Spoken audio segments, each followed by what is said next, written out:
Toujours en compagnie de Jean-Yves Le Borgne, de Paul Melun et de Jacques Vendroux. Cher Jacques, bonsoir. Bonsoir à tous. Avec vous, on va parler du positionnement, j'allais dire, de certains sportifs qui prennent la parole, qui d'habitude parlent de sport, de leur discipline, et pas de la discipline politique. On va écouter Kylian Mbappé, qui justement a lancé son appel, c'était hier en conférence de presse.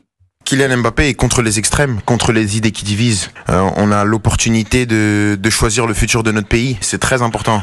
Et je pense que vous en avez pleinement conscience ici, mais peut-être qu'il y a plein de jeunes qui en ont pas forcément conscience. C'est pour ça que j'essaye de donner la voix pour vraiment parler à ces gens de ma génération, parce que j'ai été de cette caractéristique-là étant plus jeune, de se dire ma voix elle va pas changer. Si, la voix elle va changer, et l'importance et l'urgence de la situation fait qu'aujourd'hui j'ai envie d'être fier de porter ce maillot le 7. J'ai pas envie de représenter un pays qui correspond pas à mes valeurs, qui correspond pas à nos valeurs. On dit souvent qu'il faut pas mélanger politique et foot. Je suis d'accord quand ça concerne des broutilles.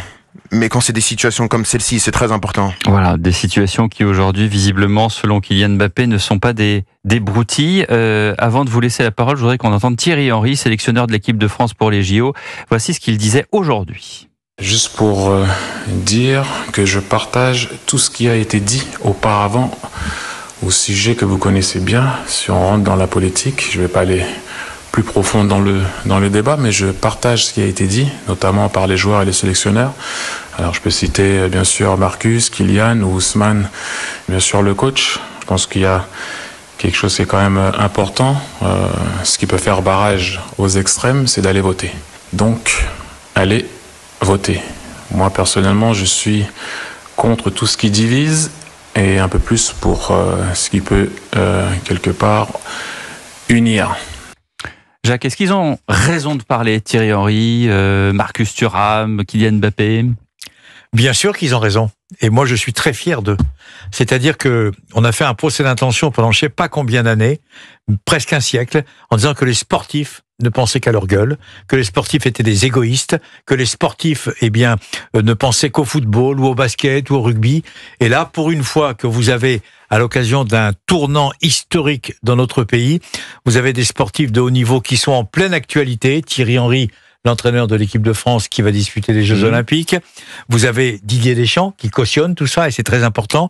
Vous avez Kylian Mbappé, vous avez Dembélé et vous avez Marcus Thuram. Alors, ils pensent peut-être pas tous la même chose, mais sur le fond, ils ont complètement raison de parler d'abord d'aller voter. Marcus Thuram, il dit l'extrême droite. Ah non, mais Mbappé, attendez. il dit les extrêmes. C'est très différent. Mais non, mais c'est complètement différent, sauf qu'ils ont en tous les cas une qualité formidable, c'est qu'ils sont enfin conscients que le pays traverse une période qui est dramatique. Voilà, faut pas se voiler la face. Moi, je suis pas politologue, mais je vois bien que c'est une période qui est dramatique. Vous n'êtes pas politologue, mais vous êtes dans le studio pour parler justement d'un événement qui est important et qui est loin d'être une broutille, comme le dit Kylian Mbappé. Mais c'est loin d'être une broutille. Moi, ma passion, c'est en dehors Regardez le monsieur du sport. à côté de vous avec une cravate, il n'est pas politologue, il est avocat, il est avocat pénaliste. Mais on est tous concernés. Voilà. Mais on est tous concernés. Moi, je suis observateur et je suis ravi. Je suis ravi que et il y en aura d'autres. Hein. Vous savez qu'il y a une tribune dans l'équipe aujourd'hui, sur le site de l'équipe, où il y a Yannick Noah qui manifeste aussi son grand mécontentement. Vous avez Marie-Josée Pérec. Alors tous Marion Bartoli, non, mais tous ne disent pas la même chose sur le fond. Mais ce qui est important, ce qui ressort, c'est que enfin ils parlent. Alors ils sont pas d'accord avec tout. Peut-être qu'il y a des versions qui sont différentes que d'autres, etc. Mais en tous les cas, ça a l'avantage, regardez, de nous faire parler, de nous faire réagir. C'est-à-dire que les sportifs de haut niveau, enfin, ils y vont. Paul Melun. Moi, j'ai pas de problème avec le fait que les sportifs de haut niveau s'engagent.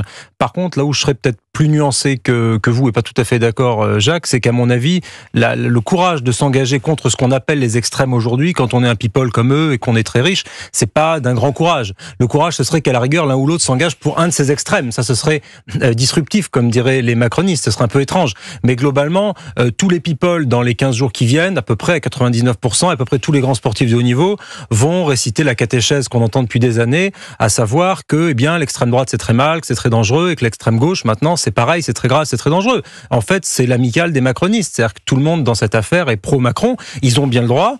Moi je leur dénie pas le droit de s'exprimer, mais je pense que les citoyens ont aussi le droit à leur libre arbitre et qui seront pas forcément d'accord avec ces joueurs, qui peuvent d'ailleurs adorer sur le terrain, mais ne pas être d'accord avec leur... Ils vont se dire cette leçon politique qui se la garde peut-être, je ne sais pas. Non mais j'entends ce que vous dites, franchement j'entends ce que vous dites et vous avez en partie raison. Sauf que là, c'est la première fois. C'est pour ça qu'on est surpris. C'est pour ça qu'on est agréablement étonné. C'est la première fois dans l'histoire du sport, excepté en 1978, où Dominique Rocheteau, qui était l'avant-centre de l'équipe de France de football, devait aller faire la Coupe du Monde en Argentine. Et il ne voulait pas y aller à cause du général Videla. Il ne voulait pas y aller. C'est la première fois qu'il y a eu C'est vrai que sur le semblant. Qatar, on les a pas beaucoup entendus. Mais ils allaient quand même. Mais ils ont fait une compétition. Ils ont été disputés. La compétition, c'est complètement différent. Ils ont été disputés. Comment ça, c'est différent? Attendez. Il voulait pas y aller, puis il y va. Non, mais attendez, mais la responsable, il faut pas aller en Russie. Et la France n'est pas championne du monde. Ça, on peut je vous signale quand même que puisque vous parlez de ça, c'est important. C'est-à-dire que dans tous les grands pays qui ont organisé la Coupe du Monde de ces 15 ou 20 dernières années, croyez-moi, il y avait des pays qui étaient peu recommandables. Maître Le Borgne, la parole est à la défense. Écoutez, nous vivons une époque où les influenceurs sont une catégorie nouvelle qui pèse sur l'opinion. Tous n'ont pas nécessairement l'autorité morale utile pour être influenceurs, mais ils influencent. Et les grands sportifs sont des modèles, sont des représentations de rêves, sont des identifications pour beaucoup de nos jeunes compatriotes. De telle sorte qu'au fond, qu'il s'exprime ne me paraît pas scandaleux.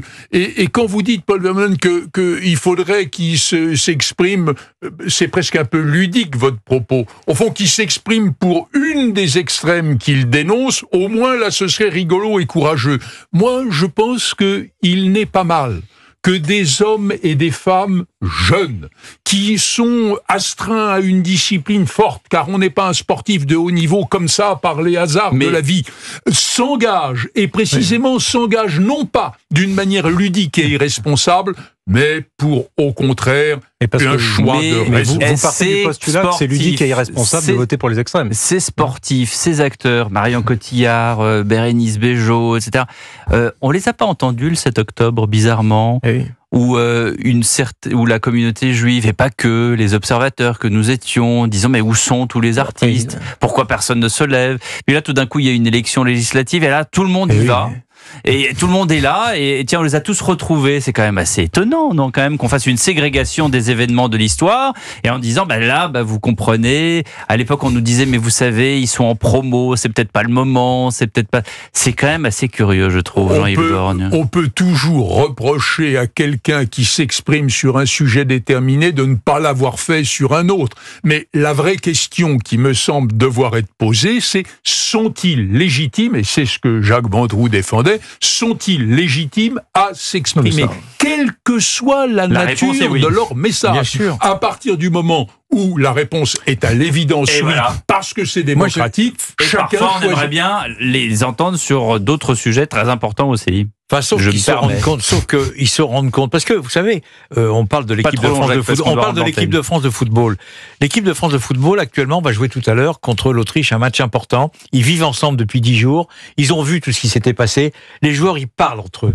Ils regardent ce qu'ils peuvent dire, etc. Et vous verrez que dans les jours qui viennent, il y aura d'autres réactions de l'équipe de France de football. J'en suis convaincu. 8h-5. Merci Jacques, merci Jean-Yves, merci Paul. Dans un instant, Thomas Schnell revient pour le journal de 20h, et juste après, Jean-Philippe Tanguy du RN sera notre invité. À tout de suite sur Europe 1.